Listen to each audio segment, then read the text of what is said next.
Hello, so as many of you know, I quit my job very recently and today I'm going to be chatting about what I'm doing next. My new job, we can call it the hotly anticipated sequel to my last video, I quit my job. It was all very dramatic. Maybe I was having a quarter life crisis. I'm not sure yet, but I have started my new job now and I'm really enjoying it so far. So let's chat today about what I'm doing, how I got the job. We'll dive into the interview process and where the job's based, and then maybe I'll touch on salaries of student actuaries at the end of the video. Before we get going, I really want to say a huge thank you for all of your support on my last video where I talked about quitting my job.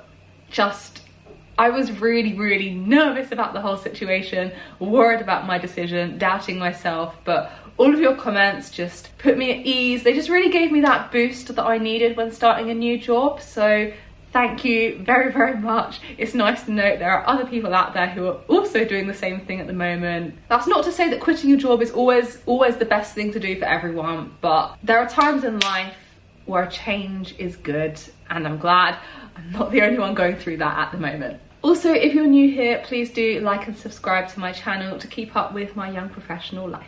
So, the start of this story is way back in August. So let's cast our mind back to summer. This was the time when I first started thinking about exploring other job opportunities. A few of my colleagues had recently left my old company, the company I was working at the time, a few other juniors who I was quite friendly with, and it just planted the seed in my brain, like, maybe I should have a look around, because I really was quite blind to what other opportunities were out there at the time. I hadn't bothered looking in my whole 2 years of being in the job. I got in contact with a recruiter who was actually recommended to me by one of my friends, but they were really easy to get in contact with. I found them on LinkedIn, sent them an email like, "Hi, I'm interested in learning more about the actuarial job market. Can you help?" And they were like, "Yeah, sure, let's schedule a call." The recruiter was part of a wider recruitment agency, and it's pretty standard. The way they do business is companies will pay them a commission for finding talent to fill job vacancies. So they'll go out and find people like me who are interested in moving jobs, and they'll have a few clients who are companies who have job openings, and they'll bring us together in a happy union and tell the company how I'm so amazing and deserve the job and can negotiate salary for you and stuff like that. Yeah, they basically will normally get a percentage of your base pay in the job offer. So it's at no cost to me, the person who's searching for a job. It's at cost to the company who would eventually hire me. So it's cool. It's like you're a little team, me and the recruiter working together to find me a job, which we're both going to benefit from. So I had a call with the recruiter, who was really lovely in the first instance. I explained what I was looking for in a new job, what I liked about my current job, what could be improved about my current job. I think some of the priorities I listed were a good work-life balance, because there are roles in the insurance industry out there which do not have that. Also, salary, I wanted something that was fairly in line with the market for my current experience. Also, breadth of work. At this stage in my career, I really don't want to get too niche and specialised too early when there's so much out there to try out. In particular, I was quite interested in getting involved in climate consulting and process transformation work. And then I did a rough update of my CV and sent it off to the recruiter, and within like a day she was pitching my skills to companies who were hiring. I quickly started getting invited for informal chats and first stage interviews. They were my first interviews since 2019, when I was interviewing for internships while at uni, so it was a very different vibe. Like, all of a sudden these companies are expecting me to have actuarial knowledge, to have industry knowledge.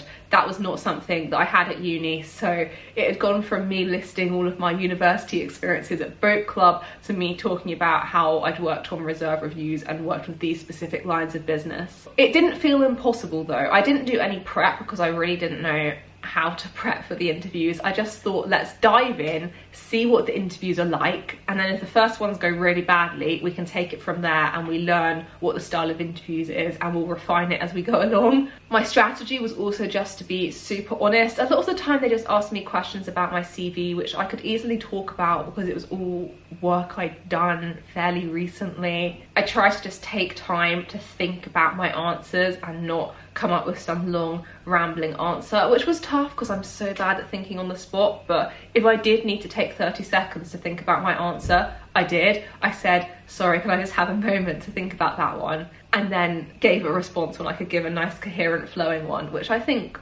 worked quite well. Well, it got me a job, so something worked. I actually started to enjoy the interviews after a while, weirdly. I think it was just a really good opportunity to speak to some really experienced actuaries in the industry that normally I wouldn't get the chance to do. It was probably the most networking I've done in my whole 2 years of being in the industry. Some of them just gave me some great career advice when I was talking to them about what my aspirations were. One of them even offered to mentor me even if I didn't go and work for them, which I thought was a very nice offer. And I guess I just realised it was as much about me asking questions to the employer and seeing if they were the right fit for me as it was about them quizzing me on whether I had the knowledge and the skill set to fit into their team. It's a two-way street, and I, as a job seeker, am allowed to have criteria of what I'm looking for in a job too. Although having said that, I know I'm in a privileged position to say that, where the actuarial job market is quite buoyant. I was getting a lot of interest from various different companies. I had options. I had a job I was already in that I liked, and I am aware that not everyone is fortunate enough to be in that situation. So please bear in mind, I'm just talking about my experience and the actuarial job market specifically. Because I was busy with exam revision, I did have to restrict how many companies I spoke to. Like, in hindsight, I could have timed my job search better. This was obviously August time and my exams were in September. And I started doing these interviews as my exam revision started to ramp up a bit. So that was also part of the reason why I didn't have much time for interview prep. And my social life probably did suffer a little bit during that time. I probably didn't see friends so much because I was so focused on job interviews and exam revision. It was worth it though. Like, now's my chill period where I've not got exam revision and I've not got job interviews. So work fluctuates, you know, you just have to go with it sometimes. So my new job, here's the important bit. I have moved to another insurance consultancy. So no, it's not a dramatic change from what I was doing before. I was at an insurance consultancy previously, but this new one is a lot smaller than the team I used to be in. I've gone from a team of 150 to a team of maybe 15. My new employer is obviously a competitor to my old employer, I guess, in the insurance industry. They pitch for the same business. But as I said earlier, I just didn't want to sacrifice any breadth in work at this stage in my career, and I felt that a consultancy was the best environment to get involved with a wide range of projects. The alternative would have been an in-house team at an insurer, which in general does pay better, and from what I've heard has a better work-life balance. This is all just hearsay though, obviously I haven't experienced it, so I don't know. But yeah, you might be thinking, pays better, has better work-life balance, Paige, what are you doing? But I'm taking the gamble here. I'm saying experience early on will help me get a better job later down the line, should I want it. When I was interviewing, I did speak to one in-house team at an insurer just to give it a chance because I hadn't really considered it before. It was actually, coincidentally, a client of my old employer, and I'd worked on the project with them as well, so I knew via email the person who I was having this informal chat with about a potential job, and she was really friendly as well. But I just decided that in-house wasn't for me at this stage in my career, not ruling it out in the future. And then other than that, I interviewed for 3 consultancies, one of which I ended up getting a job offer for and am now working at.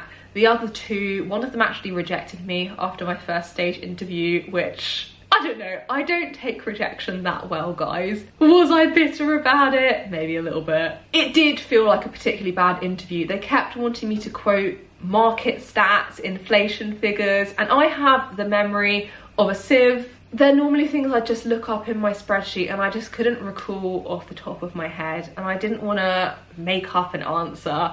So I just ended up saying I don't know to a lot of their questions, and I feel like it didn't showcase the work I'd actually done in my 2 years, but whatever. I didn't let it knock my confidence. I kept at it. The other consultancy I spoke to actually seemed like they hit a lot of my criteria. They had a real emphasis on work-life balance, which I liked, but the timelines just didn't tie up. I was already much further through the interview process for the job I ended up taking. My exams were about to start and I just said, can we just delay this interview process until after exams, by which time I'd got another job already. So the door was open there for me to pursue that opportunity, and they seemed like a nice company. But yeah, the place I actually went to interviewed me 3 times. I had 3 interviews that were 1 hour long each. 2 of them were online and 1 was in person at their office. I think they offered me the job maybe just before my exams started, possibly even a couple of days before my exams started or a couple of days in. It was all very manic. I'd sit an exam, then I'd be on the phone to the recruiter, then I'd be cramming for the next one, then I'd be on the phone to the recruiter again. It was a bit of a juggling act. Anyway, that's probably enough on the interview process. If you have any more questions about interviewing, updating CVs, all that jazz,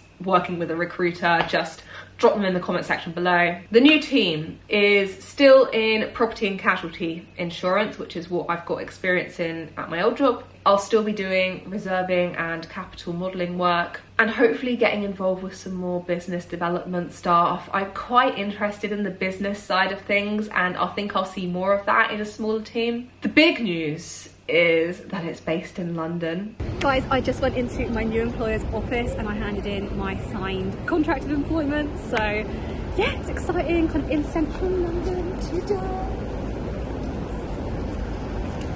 And I met the head of the team that I was joining. He was really friendly. It's kind of starting to sink in now that I am leaving my job and starting somewhere fresh.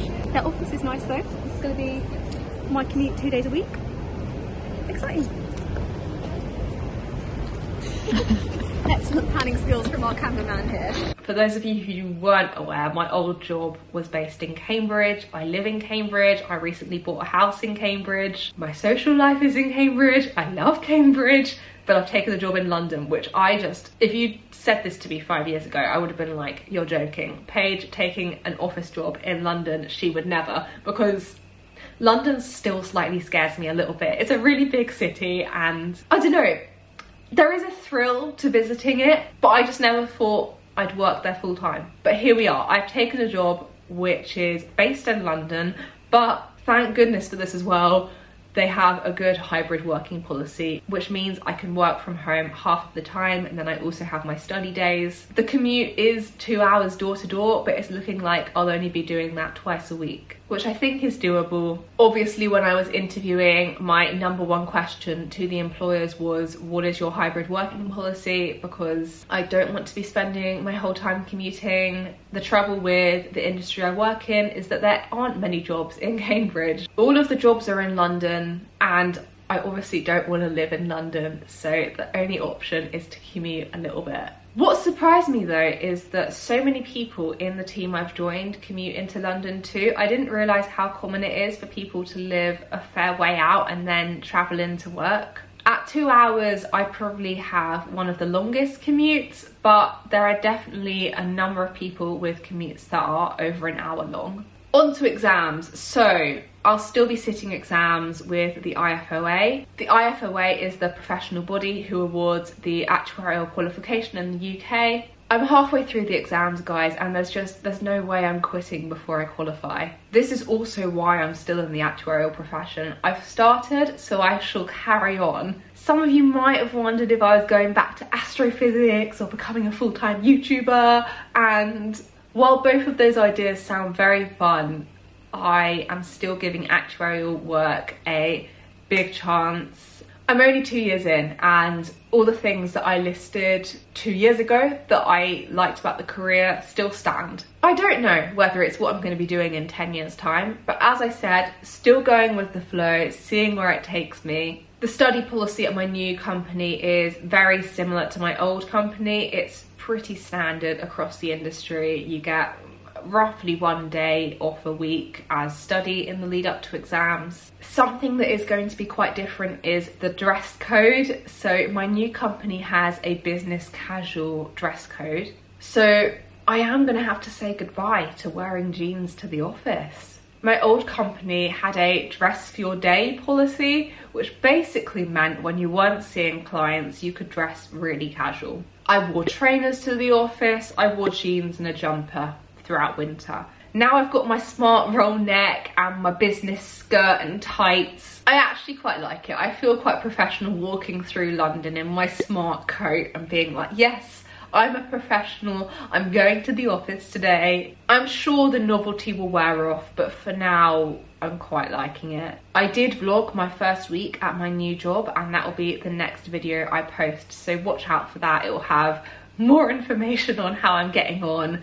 I'll say here though, the coffee machine is great, the people are nice, and finally, let's talk about salary. Now, I did say in my previous video, I wasn't going to reveal what my new salary is or what my old salary was, just out of respect to my employers who don't make that information publicly available.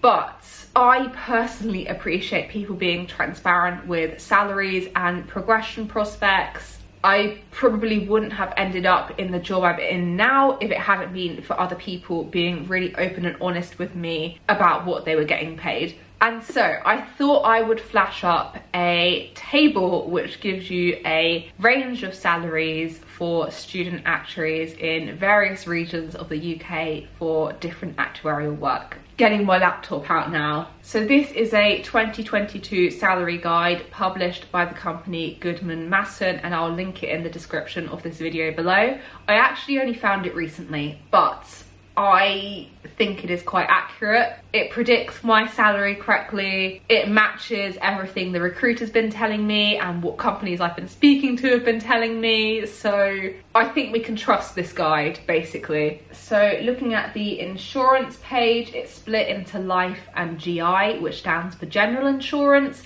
General insurance is just all non-life insurance, and that is the sector I work in. Salaries obviously tend to be higher in London because it's more expensive to live there. And I now fall into the part qualified buckets.